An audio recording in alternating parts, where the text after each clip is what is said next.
Welcome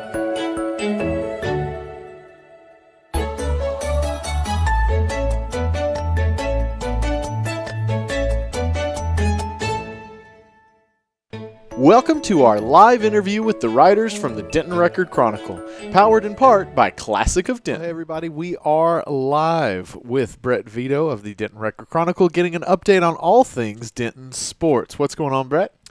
Well, there's actually quite a bit going on this time of year. We're towards the end of basketball season, and spring sports are starting up. So at North Texas, we'll start there. Really good weekend for the North Texas men's basketball team and the women's team in general. The women really needed to make up some ground in the conference standings here late in the season. They kind of had a bit of a rough go there against some of the elite teams in the league, dropped 5 in a row. Last weekend they went down for the always desirable trip to the Florida schools, Florida Atlantic and Florida International, which put you down in Florida for a week, which is nice for the players on the team. No kidding.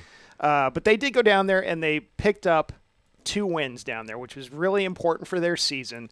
They beat Florida International and they beat Florida Atlantic. One of those games was probably their best game of the year. I think it was Florida International. They beat 92-55 or somewhere around there. I forgot to write down the exact score, but they had a terrific game.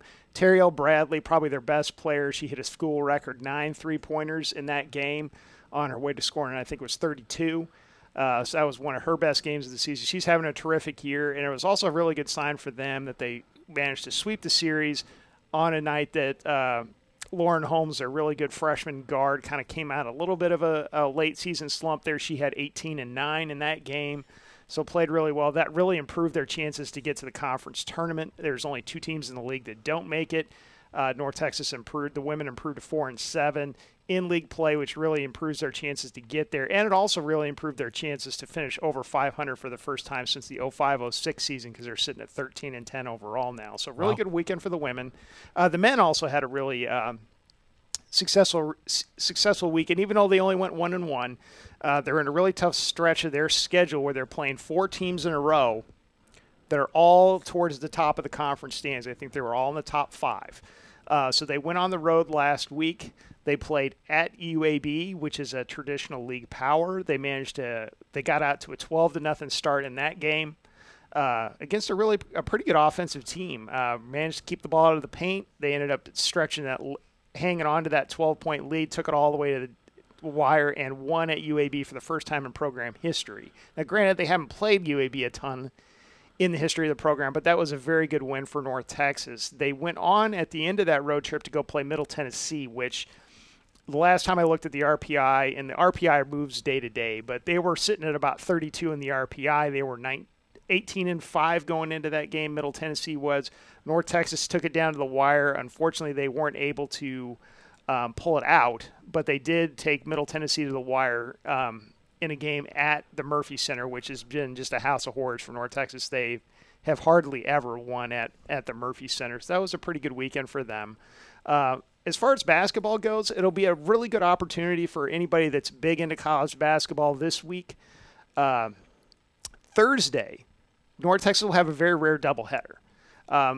When North Texas moved to Conference USA a few years ago, the Sun Belt used to have doubleheaders where the women would play first and then the men would play. So you get a chance to see them both on one day if you're really into basketball. And some people in town would go catch those games. Well, this is one of the rare times this week when both the men and the women will play at home on one day. Now, I know that's probably a finite audience of people that are interested in something like that, but that is the opportunity this week. The women will play on Thursday against Southern Miss at 5 to see if they can build on that 2-game winning streak.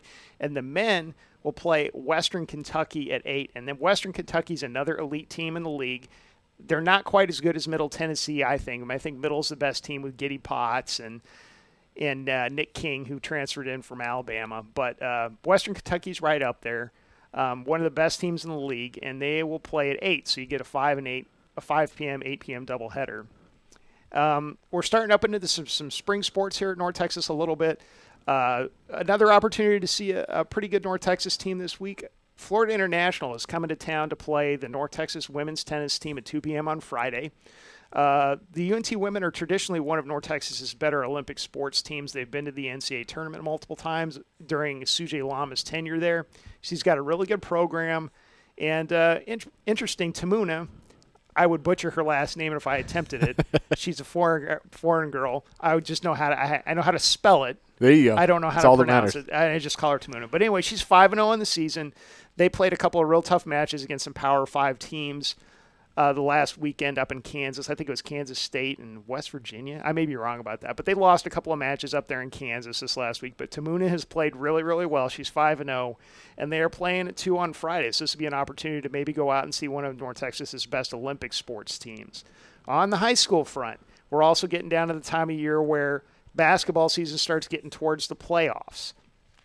And that's a really exciting time if you're into high school sports in this town. And the girls' high school basketball playoffs start on Monday.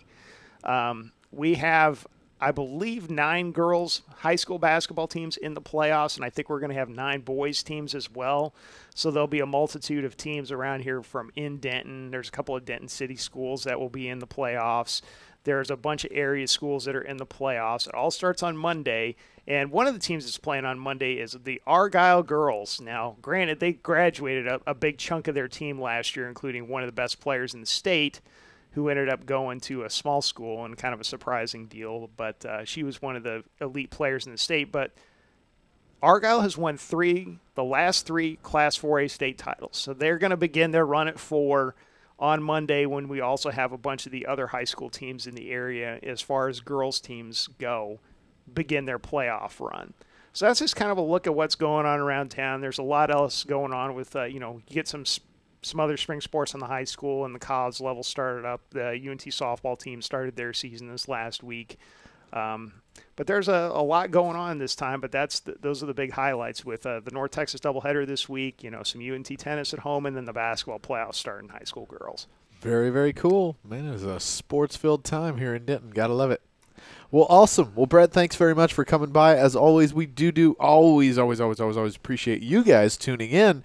We are here every Monday at 2 for writers from the Denton Record-Chronicle, getting updates on sports, on events, on business, everything in between. And we will see you guys next Monday. Thanks again for being here, Brett. Oh, sure. Well, thank you for tuning in. We hope you enjoyed the show. Be sure to check out DentonRadio.com for new Denton artists and where they're playing next. While you're surfing the internet, make sure you check out our friends Classic of Denton at ClassicofDenton.com.